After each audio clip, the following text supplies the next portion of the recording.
ರಾಜ್ಯ ಬಿಜೆಪಿ ಪಾಳೆಯದ ಒಳಗಿನ ಬಣ ಬಡಿದಾಟದ ವಿಚಾರಕ್ಕೆ ಸಂಬಂಧಪಟ್ಟಂತೆ ಬಿಜೆಪಿ ರಾಜ್ಯಾಧ್ಯಕ್ಷ ವಿಜಯೇಂದ್ರ ಪ್ರತಿಕ್ರಿಯೆ ನೀಡಿದ್ದಾರೆ. ನಾಳೆ ಎಲ್ಲಾ ಪ್ರಶ್ನೆಗಳಿಗೂ ಕೂಡ ಉತ್ತರವನ್ನ ನೀಡ್ತೇನೆ ಅಂತ ಹೇಳಿ ರಿಯಾಕ್ಟ್ ಮಾಡಿದ್ದಾರೆ ವಿಜಯೇಂದ್ರ.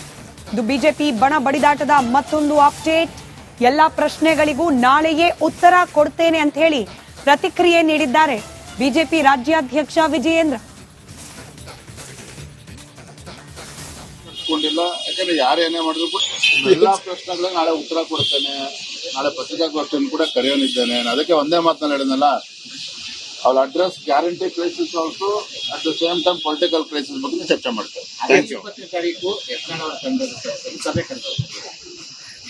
ಅವ್ರು ಹಿರಿಯರಿದ್ದಾರೆ, ಸಭೆ ಕರೆದು ಚರ್ಚೆ ಮಾಡಬೇಕು, ಪಕ್ಷ ಹಿಂಗ್ ಬಲಪಡಿಸಬೇಕು ಅಂತ ಹೇಳಿ ಚರ್ಚೆ ಮಾಡೋದಕ್ಕೆ ನೀವ್ ಯಾಕೆ ಬೇಡ ಅಂತ ಹೇಳ್ತೀರಿ?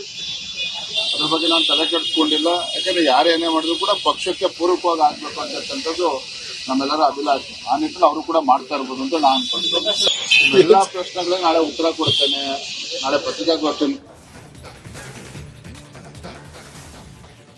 ರಾಜ್ಯ ಬಿಜೆಪಿ ಪಾಳೆಯದ ಒಳಗಿನ ಬಣ ಬಡಿದಾಟದ ವಿಚಾರಕ್ಕೆ ಸಂಬಂಧಪಟ್ಟಂತೆ ಬಿಜೆಪಿ ರಾಜ್ಯಾಧ್ಯಕ್ಷ ವಿಜಯೇಂದ್ರ ಪ್ರತಿಕ್ರಿಯೆ ನೀಡಿದ್ದಾರೆ. ನಾಳೆ ಎಲ್ಲಾ ಪ್ರಶ್ನೆಗಳಿಗೂ ಕೂಡ ಉತ್ತರವನ್ನ ನೀಡ್ತೇನೆ ಅಂತ ಹೇಳಿ ರಿಯಾಕ್ಟ್ ಮಾಡಿದ್ದಾರೆ ವಿಜಯೇಂದ್ರ. ಇದು ಬಿಜೆಪಿ ಬಣ ಬಡಿದಾಟದ ಮತ್ತೊಂದು ಅಪ್ಡೇಟ್. ಎಲ್ಲಾ ಪ್ರಶ್ನೆಗಳಿಗೂ ನಾಳೆಯೇ ಉತ್ತರ ಕೊಡ್ತೇನೆ ಅಂತ ಹೇಳಿ ಪ್ರತಿಕ್ರಿಯೆ ನೀಡಿದ್ದಾರೆ ಬಿಜೆಪಿ ರಾಜ್ಯಾಧ್ಯಕ್ಷ ವಿಜಯೇಂದ್ರ. ಯಾಕಂದ್ರೆ ಯಾರೇನೇ ಮಾಡಿದ್ರು ಕೂಡ ಎಲ್ಲಾ ಪ್ರಶ್ನೆಗಳಿಗೆ ನಾಳೆ ಉತ್ತರ ಕೊಡ್ತೇನೆ, ನಾಳೆ ಪತ್ರಿಕಾಗೋಷ್ಠಿಯನ್ನು ಕೂಡ ಕರೆಯೋನಿದ್ದೇನೆ. ಅದಕ್ಕೆ ಒಂದೇ ಮಾತನ್ನ ಹೇಳಿದ್ನಲ್ಲ, ಅವ್ರ address guarantee crisis also at the same time political crisis ಬಗ್ಗೆ ಚರ್ಚೆ ಮಾಡ್ತಾರೆ. ಅವ್ರು ಹಿರಿಯರಿದ್ದಾರೆ, ಸಭೆ ಕರೆದು ಚರ್ಚೆ ಮಾಡಬೇಕು, ಪಕ್ಷ ಹಿಂಗ್ ಬಲಪಡಿಸಬೇಕು ಅಂತ ಹೇಳಿ ಚರ್ಚೆ ಮಾಡೋದಕ್ಕೆ ನೀವ್ ಯಾಕೆ ಬೇಡ ಅಂತ ಹೇಳ್ತೀರಿ? ಅದ್ರ ಬಗ್ಗೆ ನಾನು ತಲೆ ಕೆಡಿಸ್ಕೊಂಡಿಲ್ಲ. ಯಾಕಂದ್ರೆ ಯಾರೇನೇ ಮಾಡಿದ್ರು ಕೂಡ ಪಕ್ಷಕ್ಕೆ ಪೂರಕವಾಗಿ ಆಗ್ಬೇಕು ಅಂತಕ್ಕಂಥದ್ದು ನಮ್ಮೆಲ್ಲರ ಅಭಿಲಾಷೆ. ಆ ನಿಟ್ಟಿನಲ್ಲಿ ಅವರು ಕೂಡ ಮಾಡ್ತಾ ಇರ್ಬೋದು ಅಂತ ನಾನು ಅನ್ಕೊಂಡಿದ್ದೇನೆ. ಎಲ್ಲಾ ಪ್ರಶ್ನೆಗಳಿಗೆ ನಾಳೆ ಉತ್ತರ ಕೊಡ್ತೇನೆ, ನಾಳೆ ಪತ್ರಿಕಾಗೋಷ್ಠಿ. ರಾಜ್ಯ ಬಿಜೆಪಿ ಪಾಳೆಯದ ಒಳಗಿನ ಬಣ ಬಡಿದಾಟದ ವಿಚಾರಕ್ಕೆ ಸಂಬಂಧಪಟ್ಟಂತೆ ಬಿಜೆಪಿ ರಾಜ್ಯಾಧ್ಯಕ್ಷ ವಿಜಯೇಂದ್ರ ಪ್ರತಿಕ್ರಿಯೆ ನೀಡಿದ್ದಾರೆ. ನಾಳೆ ಎಲ್ಲಾ ಪ್ರಶ್ನೆಗಳಿಗೂ ಕೂಡ ಉತ್ತರವನ್ನ ನೀಡ್ತೇನೆ ಅಂತ ಹೇಳಿ ರಿಯಾಕ್ಟ್ ಮಾಡಿದ್ದಾರೆ ವಿಜಯೇಂದ್ರ. ಇದು ಬಿಜೆಪಿ ಬಣ ಬಡಿದಾಟದ ಮತ್ತೊಂದು ಅಪ್ಡೇಟ್. ಎಲ್ಲಾ ಪ್ರಶ್ನೆಗಳಿಗೂ ನಾಳೆಯೇ ಉತ್ತರ ಕೊಡ್ತೇನೆ ಅಂತ ಹೇಳಿ ಪ್ರತಿಕ್ರಿಯೆ ನೀಡಿದ್ದಾರೆ ಬಿಜೆಪಿ ರಾಜ್ಯಾಧ್ಯಕ್ಷ ವಿಜಯೇಂದ್ರ. ಯಾಕಂದ್ರೆ ಯಾರೇನೇ ಮಾಡಿದ್ರು ಕೂಡ ಎಲ್ಲಾ ಪ್ರಶ್ನೆಗಳಿಗೆ ನಾಳೆ ಉತ್ತರ ಕೊಡ್ತೇನೆ, ನಾಳೆ ಪತ್ರಿಕಾಗೋಷ್ಠಿಯನ್ನು ಕೂಡ ಕರೆಯೋನಿದ್ದೇನೆ. ಅದಕ್ಕೆ ಒಂದೇ ಮಾತನ್ನ ಹೇಳಿದ್ನಲ್ಲ, ಅವ್ರ address guarantee crisis also at the same time political crisis ಬಗ್ಗೆ ಚರ್ಚೆ ಮಾಡ್ತಾರೆ. ಅವ್ರು ಹಿರಿಯರಿದ್ದಾರೆ, ಸಭೆ ಕರೆದು ಚರ್ಚೆ ಮಾಡಬೇಕು, ಪಕ್ಷ ಹಿಂಗ್ ಬಲಪಡಿಸಬೇಕು ಅಂತ ಹೇಳಿ ಚರ್ಚೆ ಮಾಡೋದಕ್ಕೆ ನೀವ್ ಯಾಕೆ ಬೇಡ ಅಂತ ಹೇಳ್ತೀರಿ? ಅದ್ರ ಬಗ್ಗೆ ನಾನು ತಲೆ ಕೆಡಿಸ್ಕೊಂಡಿಲ್ಲ. ಯಾಕಂದ್ರೆ ಯಾರೇನೇ ಮಾಡಿದ್ರು ಕೂಡ ಪಕ್ಷಕ್ಕೆ ಪೂರಕವಾಗಿ ಆಗ್ಬೇಕು ಅಂತಕ್ಕಂಥದ್ದು ನಮ್ಮೆಲ್ಲರ ಅಭಿಲಾಷೆ. ಆ ನಿಟ್ಟಿನಲ್ಲಿ ಅವರು ಕೂಡ ಮಾಡ್ತಾ ಇರ್ಬೋದು ಅಂತ ನಾನು ಅನ್ಕೊಂಡಿದ್ದೇನೆ. ಎಲ್ಲಾ ಪ್ರಶ್ನೆಗಳಿಗೆ ನಾಳೆ ಉತ್ತರ ಕೊಡ್ತೇನೆ, ನಾಳೆ ಪತ್ರಿಕಾಗೋಷ್ಠಿ. ಪ್ರಮುಖವಾಗಿ ಪಂಚ ಗ್ಯಾರಂಟಿಗಳ ಮೂಲಕ ಕಾಂಗ್ರೆಸ್ ಅಧಿಕಾರದ ಚುಕ್ಕಾಣಿ ಹಿಡಿದಿದೆ. ಈಗ ಇದೇ ಪಂಚ ಗ್ಯಾರಂಟಿಗಳಿಗೆ ಸಂಬಂಧಪಟ್ಟಂತೆ ಜನರ ಆಕ್ರೋಶ ವ್ಯಕ್ತವಾಗ್ತಾ ಇದೆ. ರಾಜ್ಯದಾದ್ಯಂತ ಕೂಡ ಗ್ಯಾರಂಟಿ ಯೋಜನೆಗಳ ಅವ್ಯವಸ್ಥೆ. ಆಹಾರ ಸಚಿವರ ಕ್ಷೇತ್ರದಲ್ಲಾದ್ರೂ ಅನ್ನಭಾಗ್ಯ ಯೋಜನೆ ಜನರನ್ನ ತಲುಪ್ತಾ ಇದೆಯಾ ಅನ್ನುವಂತಹ ಪ್ರಶ್ನೆಗೆ ಇಲ್ಲ ಅನ್ನುವಂತಹ ಉತ್ತರ ಜನರಿಂದ ಸಿಗ್ತಾ ಇದೆ. ಪಡಿತರ ಹಣ ಬರ್ತಾ ಇಲ್ಲ ಅಂತ ಸ್ವತಃ ಸಾರ್ವಜನಿಕರೇ ಆಕ್ರೋಶ ವ್ಯಕ್ತಪಡಿಸುತ್ತಿದ್ದಾರೆ. ಆಹಾರ ಸಚಿವರ ವಿರುದ್ಧ ಮಹಿಳೆಯರು ಹರಿಹಾಯ್ದಿದ್ದಾರೆ. ಓಟ್ ತಗೊಳ್ಳುವಾಗ ಭರವಸೆ ಕೊಟ್ಟರು, ಚುನಾವಣೆ ಸಂದರ್ಭದಲ್ಲಿ ಭರವಸೆ ಕೊಟ್ಟರು. ಆದ್ರೆ ಈಗ ಭರವಸೆಯನ್ನ ರಾಜ್ಯ ಸರ್ಕಾರ ಮರೆತಂತೆ ಕಾಣಿಸ್ತಾ ಇದೆ.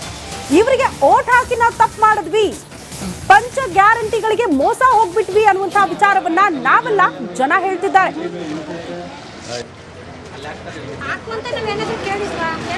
ಆಹಾರ ಸಚಿವರ ಕ್ಷೇತ್ರದಲ್ಲಿ ಅನ್ನಭಾಗ್ಯ ಯೋಜನೆಗೆ ಸಂಬಂಧಪಟ್ಟಂತೆ ಹಣ ತಲುಪಬೇಕಾಗಿತ್ತು, ಆದ್ರೆ ಬಂದಿಲ್ಲ.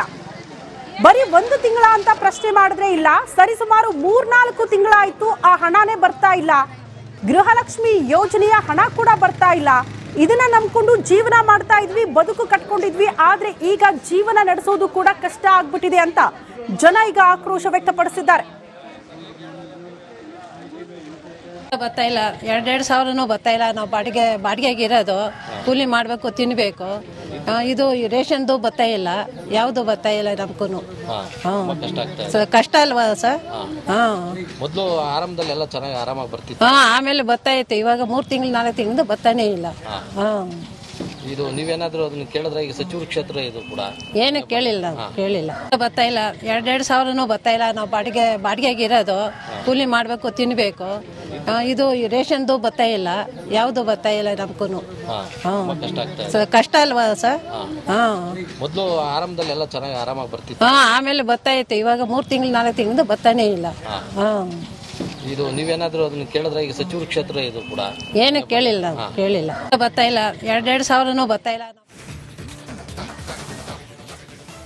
5 ತಿಂಗಳಿನಿಂದ ಅನ್ನಭಾಗ್ಯ ಯೋಜನೆಯ ಅಕ್ಕಿ ಅಥವಾ ಅಕ್ಕಿಗೆ ಪರ್ಯಾಯವಾಗಿ ನೀಡ್ತಾ ಇದ್ದ ಹಣ ಬಿಡುಗಡೆ ಆಗದ ವಿಚಾರಕ್ಕೆ ಸಂಬಂಧಪಟ್ಟಂತೆ ಜನರ ಆಕ್ರೋಶಕ್ಕೆ ಬೆದರಿದ್ರ ಸಚಿವರು ಅನ್ನೋ ಅನುಮಾನ.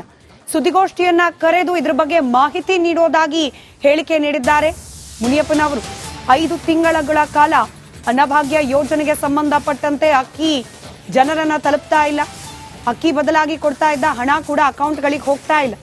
ಇದೇ ವಿಚಾರಕ್ಕೆ ಸಂಬಂಧಪಟ್ಟಂತೆ ಸುದ್ದಿಗೋಷ್ಠಿಯನ್ನ ಕರೆದು ಸ್ಪಷ್ಟನೆ ನೀಡ್ತೇನೆ ಅಂತ ಹೇಳಿದ್ದಾರೆ ಮುನಿಯಪ್ಪ ಅವರ ಬಳಿಯಲ್ಲಿ ಉತ್ತರ ಇಲ್ಲ ಅನ್ನೋದು ಬಹಳ ಸ್ಪಷ್ಟವಾಗಿ ಕಾಣ್ತಾ ಇದೆ. ನುಡುಚ್ಕೊಳ್ಳೋ ಪ್ರಯತ್ನ ಮಾಡ್ತಾ ಇದ್ದಾರಾ ಅನ್ನೋದು ಅವರ ಹಾವ ಭಾವ ಹಾಗೆ ಅವರ ಹೇಳಿಕೆಯಿಂದ ಅನುಮಾನಕ್ಕೆ ಕಾರಣವಾಗ್ತಾ ಇದೆ. ನೋಡುಗರು ಇಂಥ ಕೆಲಸ ಮಾಡಿದ್ರೆ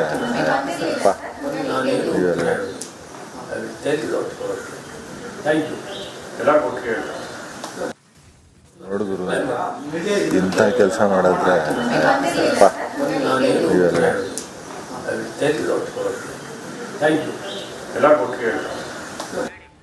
ನೋಡುಗರು.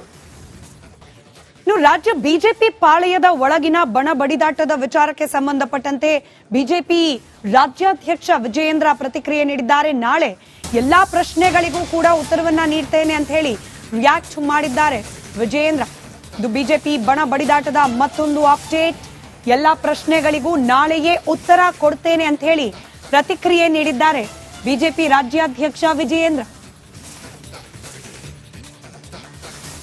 ಯಾಕಂದ್ರೆ ಯಾರೇನೇ ಮಾಡಿದ್ರು ಕೂಡ ಎಲ್ಲಾ ಪ್ರಶ್ನೆಗಳಿಗೆ ನಾಳೆ ಉತ್ತರ ಕೊಡ್ತೇನೆ, ನಾಳೆ ಪತ್ರಿಕಾಗೋಷ್ಠಿಯನ್ನು ಕೂಡ ಕರೆಯೋನಿದ್ದೇನೆ. ಅದಕ್ಕೆ ಒಂದೇ ಮಾತನ್ನ ಹೇಳಿದ್ನಲ್ಲ, ಅವ್ರ address guarantee crisis also at the same time political crisis ಬಗ್ಗೆ ಚರ್ಚೆ ಮಾಡ್ತಾರೆ. ಅವ್ರು ಹಿರಿಯರಿದ್ದಾರೆ, ಸಭೆ ಕರೆದು ಚರ್ಚೆ ಮಾಡಬೇಕು, ಪಕ್ಷ ಹೆಂಗ್ ಬಲಪಡಿಸಬೇಕು ಅಂತ ಹೇಳಿ ಚರ್ಚೆ ಮಾಡೋದಕ್ಕೆ ನೀವ್ ಯಾಕೆ ಬೇಡ ಅಂತ ಹೇಳ್ತೀರಿ? ಅದ್ರ ಬಗ್ಗೆ ನಾನು ತಲೆ ಕೆಡಿಸ್ಕೊಂಡಿಲ್ಲ. ಯಾಕಂದ್ರೆ ಯಾರೇನೇ ಮಾಡಿದ್ರು ಕೂಡ ಪಕ್ಷಕ್ಕೆ ಪೂರಕವಾಗಿ ಆಗ್ಬೇಕು ಅಂತಕ್ಕಂಥದ್ದು ನಮ್ಮೆಲ್ಲರ ಅಭಿಲಾಷೆ. ಆ ನಿಟ್ಟಿನಲ್ಲಿ ಅವರು ಕೂಡ ಮಾಡ್ತಾ ಇರ್ಬೋದು ಅಂತ ನಾನು ಅನ್ಕೊಂಡಿದ್ದೇನೆ. ಎಲ್ಲಾ ಪ್ರಶ್ನೆಗಳಿಗೆ ನಾಳೆ ಉತ್ತರ ಕೊಡ್ತೇನೆ, ನಾಳೆ ಪತ್ರಿಕಾಗೋಷ್ಠಿ